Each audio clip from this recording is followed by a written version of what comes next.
काजल रुका। काहे खातिर रुके? तू एतर कैसे बतियात है? तई तू सोचे ना। हम तो के देखा थे घर में तोर चाल ढाल बातचीत तौर तरीका सब बदल गई बा। तोहरा का इतना चिंता होता के है हम तो आ रहा बिया तो हर बेटी के भल बिया ना तो ओकर कर्जा हम काहे चुकाए? एकर जिम्मा हमरा सर पर काहे? अरे छोड़ी जी बात ही नहीं खे। अरे रवा के समझे नहीं खे आ रहल बा। अरे एकर चाल ढाल बिगड़ गइल बा। ई माहौल बनावतिया एक दिन अपन यार के संगे भागे खातिर।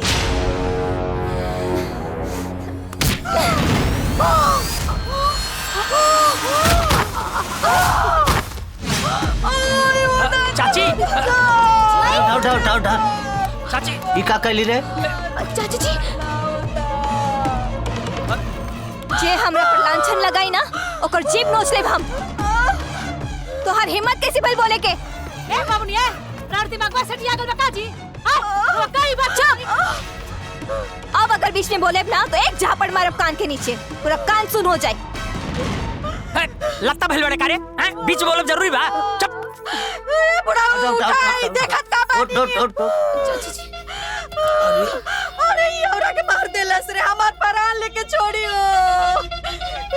ए बुढ़ाऊ देखत का बानी। एकरा के हमर नजर से हटाई हमर सामने से हटाई नहीं तो कर हम प्राण ले ले। भगाई एकरा के। काजल तार व्यवहार बर्दाश्त से बाहर है। का कर बतू लोग? हाँ तू सब लोग ना कान खोल के सुन लो। ए घर के आधा मालकिन हमू है।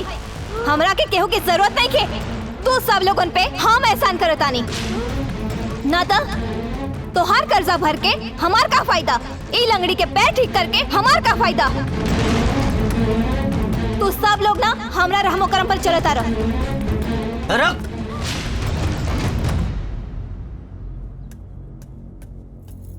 हम ना जानत नहीं एगो सीधी सादी लड़की के चेहरा के पीछे एगो दुष्ट लड़की छिपल बिया।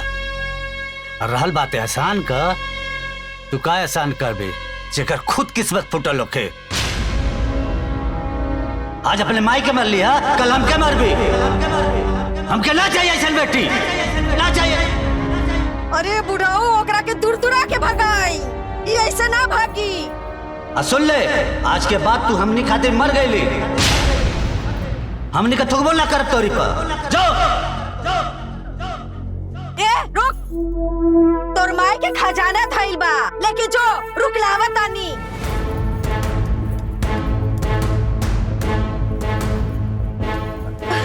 ले ले ले तोर माई के सोना चांदी।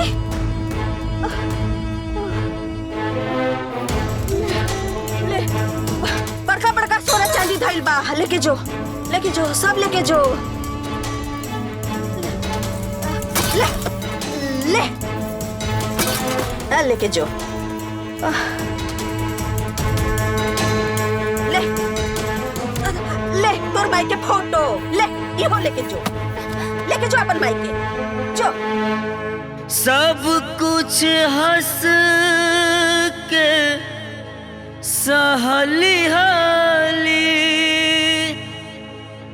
किस्मत में जितना दुख रहे अपन दर्द छुपा ली हली की हो अपन साबे खुश रहे। काउंटर 2 पर से जाके आप दवाई ले लीजिए। जी वहाँ से। हाँ आगे से लेफ्ट।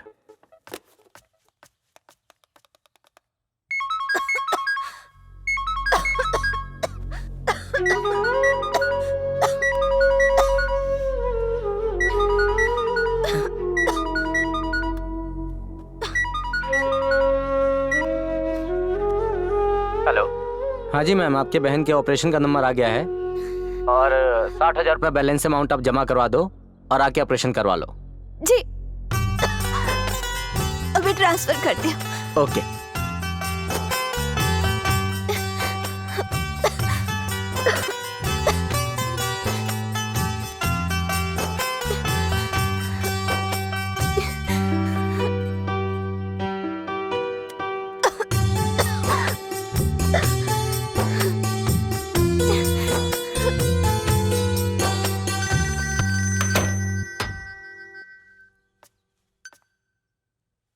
जी हेलो, ओ ना हॉस्पिटल से रितु के एडमिट करे खातिर फोन आइल रहे। हम ना हॉस्पिटल में सारा पैसा हम ट्रांसफर कर देले बानी। रवा माई बाबूजी के फोन करके बता देब का। और हाँ, प्लीज हमार नाम मत बताई। रउआ काहे इतना जिल्लत झेलता नहीं?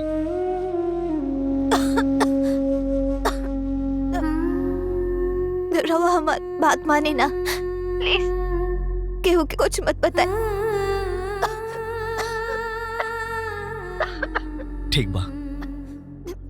ठीक बा।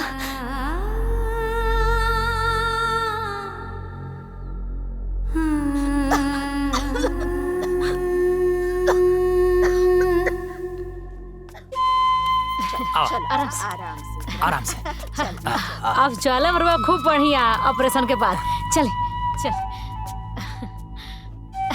आराम से। चल चल।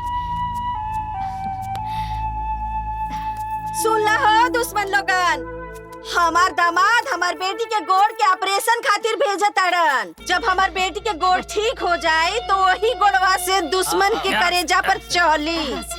हो ए चाची जी, और वैसन दामाद किस्मत से मिलेला। ए बाबूनी जा तारी नु तो फेशियल करा ले। अरे एकदम लगता ही बाड़ू का वो हॉस्पिटल जाता कि ब्यूटी पार्लर फेशियल करा ली हो।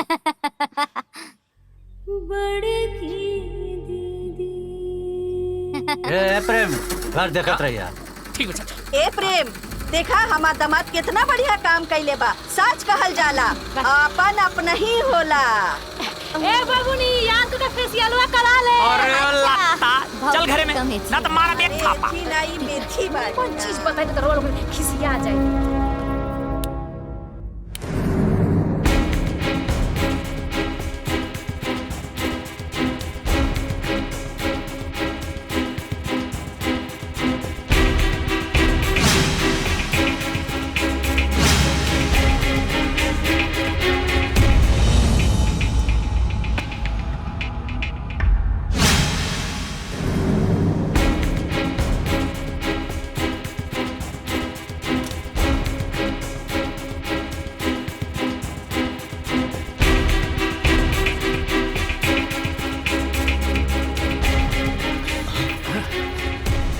बधाई हो, ऑपरेशन सक्सेसफुल रहा।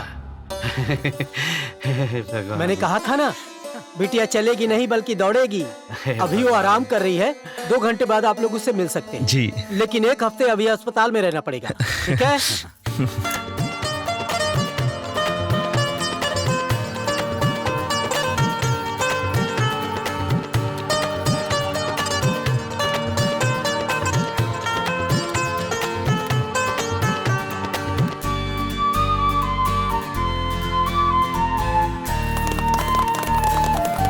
आ जाओ आराम से। शाबाश शाबाश, वेरी गुड। छोड़ दीजिए जरा। चलिए। हमने के समय पाएगी नहीं जा। हाँ छोड़ दीजिए। अरे वाह वाह वाह वाह, वेरी गुड। वाह भाई वाह। रितु, दीदी, जीजा जी देखिए हम चले लगनी। हम तो चले लगनी।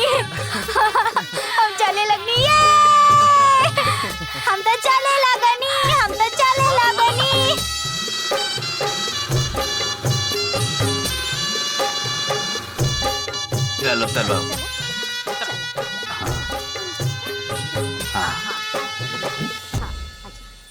हाय ला बाबू भाड़ा। आराम से। रितु बाबूनी बचपन से रवा बैसाखी पे चलत रहनी हो। आज बिना बैसाखी के घर के भीतर ही जाता नहीं, कैसा लागता?